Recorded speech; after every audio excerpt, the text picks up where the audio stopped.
एक दिवसीय राष्ट्रीय संगोष्ठी सतत कृषि के लिए अभिनव दृष्टिकोण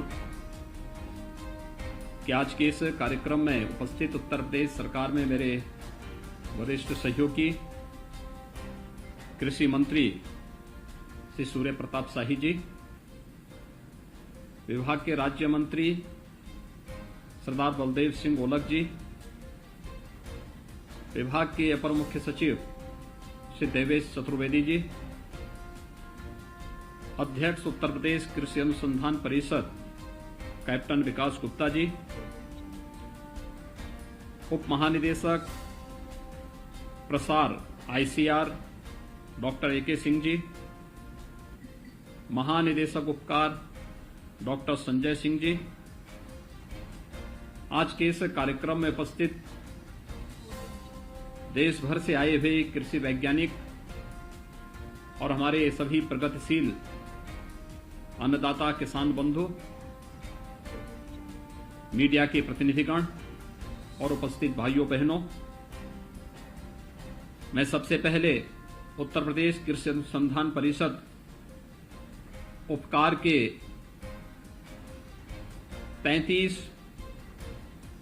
35वें स्थापना दिवस के अवसर पर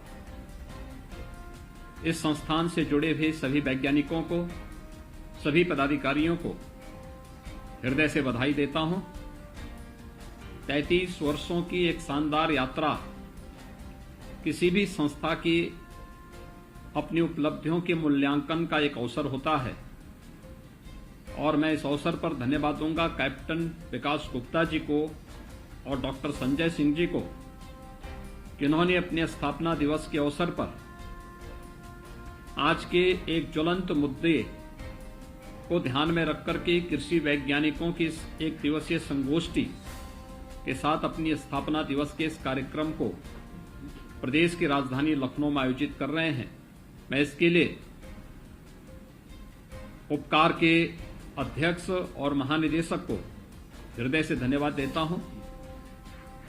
हम सब जानते हैं उत्तर प्रदेश देश की आबादी का सबसे बड़ा राज्य है। अगर हम देश की आबादी देखेंगे तो उत्तर प्रदेश देश की आबादी का 17% आबादी उत्तर प्रदेश में निवास करती है, लेकिन कृषि भूमि उत्तर प्रदेश के पास 12% ही है। लेकिन इस 12% भूमि से उत्तर प्रदेश देश के लिए 20% खाद्यान्न की आपूर्ति अकेले उत्तर प्रदेश करता है। ये उत्तर प्रदेश की भूमि की उर्वरता और यहां पर पर्याप्त जल संसाधन की उपलब्धता की ओर हम सबको ध्यान आकर्षित करता है। ये सब बातें बताती हैं कि उत्तर प्रदेश के अंदर वह पोटेंशियल है जिसके माध्यम से हम उत्तर प्रदेश की इस उर्वरता के माध्यम से बहुत कुछ अभी हमें सामने लेकर के आना है और उन संभावनाओं को ध्यान में रखकर के उपकार के द्वारा आयोजित सतत कृषि के अभिनव दृष्टिकोण से संबंधित यह संगोष्ठी अत्यंत महत्वपूर्ण साबित हो सकती है। उत्तर प्रदेश के अन्नदाता किसानों के हितों को ही ध्यान में रखकर के सन 2017 में हमारी सरकार ने फसल ऋण माफी के एक बड़े कार्यक्रम को निर्णय लेते हुए आगे बढ़ाया था और आदरणीय प्रधानमंत्री जी ने पहली बार हमारे अन्नदाता किसानों को लागत का 1.5 गुना न्यूनतम समर्थन मूल्य के बराबर लागत प्राप्त हो, इसके लिए उन्होंने 2018 में एमएसपी की जो घोषणा की, आज सफलतापूर्वक वह प्रदेश के हमारे अन्नदाता किसान प्राप्त कर रहे हैं।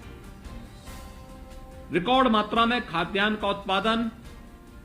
और किसानों से सीधे क्रय करने की व्यवस्था आज राज्य में उपलब्ध है, लेकिन विगत 5 वर्ष के अंदर प्रदेश में वैज्ञानिक पद्धति से खेती को बढ़ावा देने के साथ ही कृषि के विविधीकरण की तरफ कृषि विभाग ने जिन कार्यक्रमों को आगे बढ़ाया उसको उपकार जैसी संस्थाओं के माध्यम से नई तकनीक, नए बीज, 4 कृषि विश्वविद्यालयों और 90 कृषि विज्ञान केंद्रों ने उन कार्यक्रमों को जमीनी धरातल तक पहुंचा करके अपने प्रगतिशील किसानों के माध्यम से प्रदेश के अन्नदाता किसानों की आय को बढ़ाने में एक बड़ी भूमिका का निर्वहन किया। प्रदेश में इस दौरान हम लोगों ने विगत 5 वर्षों के अंदर 21 लाख हेक्टेयर से अधिक भूमि को अतिरिक्त सिंचाई की सुविधा भी उपलब्ध करवाई। दशकों से लंबित उन सिंचाई की परियोजनाओं को, चाहे वे बाण सागर की परियोजना हो, अर्जुन सहायक की परियोजना हो या फिर सरयू नहर राष्ट्रीय परियोजना, इन सभी को समयबद्ध ढंग से आगे बढ़ा करके हम लोगों ने अपने अन्नदाता किसानों के जीवन में व्यापक परिवर्तन लाने का प्रयास किया। 2017 के पहले प्रदेश का चीनी उद्योग पूरी तरह बंदी की ओर अग्रसर था,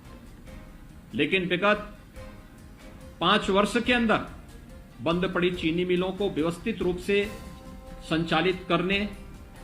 इस सदी की सबसे बड़ी महामारी के दौरान भी प्रदेश ने 120 चीनी मिलों का संचालन करके विगत 5 वर्ष में 1,75,000 करोड़ रुपए से अधिक का गन्ना मूल्य का भुगतान भी अन्नदाता किसानों को उनके खाते में करने में सफलता भी प्राप्त की। आज हम सबके सामने जो सबसे बड़ा चैलेंज है वह कम लागत से एक विष मुक्त खेती हम कैसे कर सकते हैं, और इसके लिए हम आभारी हैं प्रधानमंत्री मोदी जी के, जिन्होंने यूनियन बजट में इस बात का प्रावधान किया और वह विकल्प है गौ आधारित प्राकृतिक खेती का। गौ आधारित प्राकृतिक खेती के लिए प्रधानमंत्री जी ने उत्तर प्रदेश से 2020 में कहा था कि क्या गंगा के तटवर्ती क्षेत्रों में हम लोग गौ आधारित प्राकृतिक खेती को बढ़ावा दे सकते हैं, औद्यानिक फसलों को और सब्जी उत्पादन को क्या हम इस रूप में आगे बढ़ाने में योगदान दे सकते हैं। उस समय हम लोगों ने गंगा यात्रा निकाली थी और गंगा यात्रा ने अनेक स्थानों पर गंगा नर्सरी की स्थापना में, गंगा उपवन की स्थापना में, गंगा पार्क की स्थापना में, गंगा उद्यान स्थापित करने में और भी अन्य अनेक कार्यक्रमों को आगे बढ़ाने में सफलता प्राप्त की। और यूनियन बजट में इस बात का प्रावधान भी है कि मां गंगा के दोनों तटों पर 5-5 किलोमीटर के दायरे पर प्राकृतिक खेती को बढ़ावा देने के लिए केंद्र सरकार और राज्य सरकार इसे प्रोत्साहन देगी। और इस कार्यक्रम को जहां हमें सफलतापूर्वक आगे बढ़ाना है,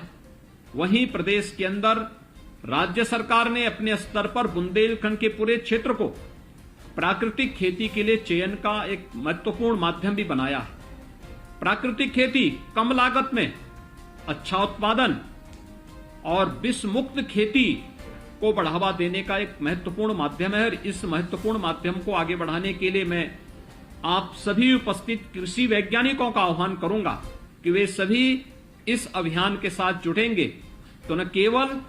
अन्नदाता किसानों की आमदनी को कई गुना बढ़ाने में हमें मदद मिलेगी, बल्कि तमाम प्रकार के रोगों से मुक्ति का भी एक माध्यम हम दे पाएंगे और गौ माता की रक्षा करने में भी हमें सफलता प्राप्त होगी। और इसके लिए मैं आप सबका आह्वान करूंगा कि हम सभी लोग मिलकर के इस कार्यक्रम को सफलतापूर्वक आगे बढ़ाने में अपना योगदान दें। इसके लिए राज्य सरकार ने हर एक कमिश्नरी स्तर पर टेस्टिंग लैब भी, जिससे बीज की और उत्पादन की सर्टिफिकेशन की कार्रवाई को हम संपन्न कर सकें, इस कार्रवाई को भी हम आगे बढ़ाने का कार्य प्रदेश के अंदर तेजी के साथ आगे बढ़ा रहे हैं। इसके लिए हमारी टेस्टिंग लैब्स भी स्थापित हो रही हैं। मुझे विश्वास है कि नमामि गंगे परियोजना की सफलता में कृषि विभाग के द्वारा दिए जाने वाले योगदान का और अन्नदाता किसानों की आमदनी को लागत कम, उत्पादन अच्छा और विष मुक्त खेती के माध्यम से हम अपने प्रदेश को एक जैविक प्रदेश के रूप में स्थापित करने में भी सफलता हमें प्राप्त हो जाएगी। आज का यह उपकार के द्वारा आयोजित एक दिवसीय संगोष्ठी सतत विकास के कृषि से संबंधित जो अभिनव दृष्टिकोण हैं, उन सभी दृष्टिकोण को आगे बढ़ाने में तो सफल होगा ही, साथ साथ हम आदरणीय प्रधानमंत्री जी के विजन के अनुरूप अपने अन्नदाता किसानों की आमदनी को कृषि के विविधीकरण के माध्यम से, कृषि को प्राकृतिक व्यवस्था के साथ जोड़ते हुए आगे बढ़ाने में सफल होंगे। मुझे पूरा विश्वास है कि हम कृषि विकास के साथ साथ अपने अन्नदाता किसानों के उन्नयन की दिशा में इस संगोष्ठी के माध्यम से किसी ठोस निष्कर्ष पर पहुंचेंगे। इस पूरे कार्यक्रम के प्रति मेरी मंगलमय शुभकामनाएं हैं। मुझे पूरा विश्वास है कि पूरे दिन भर चलने वाली इस संगोष्ठी में हम उन निष्कर्षों पर अवश्य पहुंचेंगे जिनकी संभावनाएं उत्तर प्रदेश जैसे राज्य में, जो प्रकृति और परमात्मा की विशेष अनुकंपा का एक प्रदेश है, इस प्रदेश के अन्नदाता किसानों के साथ साथ देश के अन्य अन्नदाता किसानों को भी इसका लाभ प्राप्त हो पाएगा। मैं एक बार फिर से उपकार के स्थापना दिवस के अवसर पर आप सभी को हृदय से बधाई देता हूं और विश्वास व्यक्त करता हूं कि हम एक निष्कर्ष पर पहुंच करके अन्नदाता किसानों की आमदनी को बढ़ाने और विष मुक्त खेती की ओर अपने अन्नदाता किसानों को ले जाने में सफल होंगे। आप सबके प्रति मेरी शुभकामनाएं। धन्यवाद। जय हिंद।